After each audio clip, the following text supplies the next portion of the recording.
Do you know what your child's really doing on their cell phone? Well, some may feel they don't want to snoop, but by having a good handle on their activity, you could help prevent unsavory attention from possibly destroying their childhood.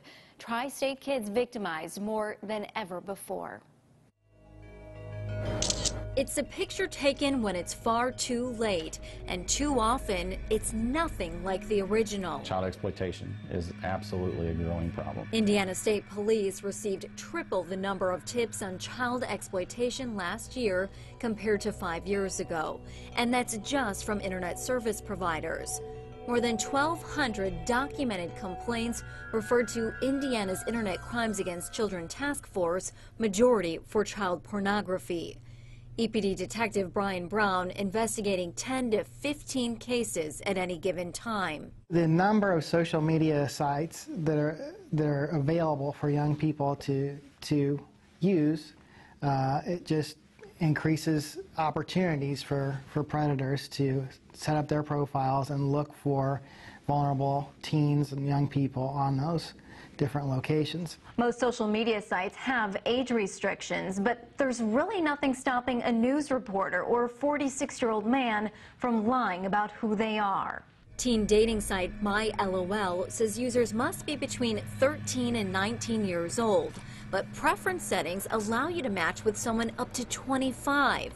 A 27-year-old Zachary Coleman of Evansville allegedly used it too. Court documents show he had sex with a 12-year-old from Owensboro he met on MyLOL. About 300 tri-state teens currently have profiles on the site, possibly exposing them to pedophiles. They don't have to go hang out by the playground, or they don't have to work in an ice cream truck or whatever. They sit online and they know here's where all the kids are congregating on Snapchat or Vine or Facebook or whatever, so they put themselves in that situation where they're around it. Social media site Scout listed in court as to where 31-year-old Gwangu Ai, a soldier stationed at Fort Campbell, met a 13-year-old from Rockport and later allegedly had sex.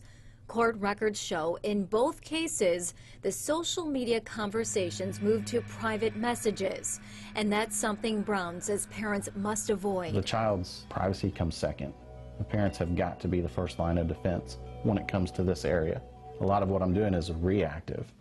The crime has already occurred. The child's already been exposed to pornography that they didn't want, or they've been solicited, and they may not even understand what the solicitation is because they're not experienced or whatever the case may be. And now they've been exposed to something that the parents now have to sit down and try to explain. Detective Brown recommends parents require their children to explain how each downloaded app works and never allow them alone with devices in their bedroom. Hosting a sleepover, instruct guests to keep all phones on the kitchen table. Now, in addition to MyLOL and Scout, Brown says apps like Kick Messenger, Whisper, Omegle, and Snapchat have all turned up in criminal investigations.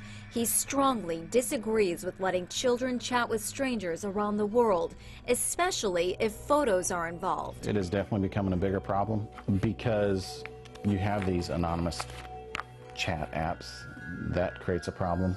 You have so much self-produced pornography of children that are 17 and under that are falling into the wrong hands. Once you send an image to another person, you've lost control of that forever. 6 EVSU students tried in juvenile court for their role in what they thought was an anonymous Twitter account that spread nude photos of classmates.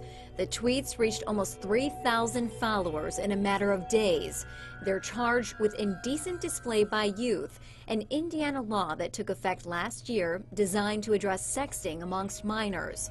It only applies to those under 18 and within 4 years of one another and doesn't require jail time. Otherwise, they'd be charged with distribution of child pornography, a felony.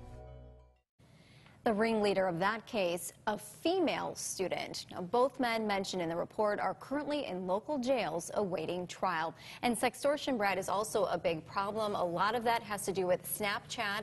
It's an app that's very popular right now with middle and high school students. And that's the app that basically you post a picture and it will appear for perhaps a few seconds and then just disappear, but just those few seconds can Right. And it be an appears as eternity. though it will disappear, but Detective Brown says nothing ever really disappears. There's other apps out there that saves those pictures. So once you take a picture like that, it's out there.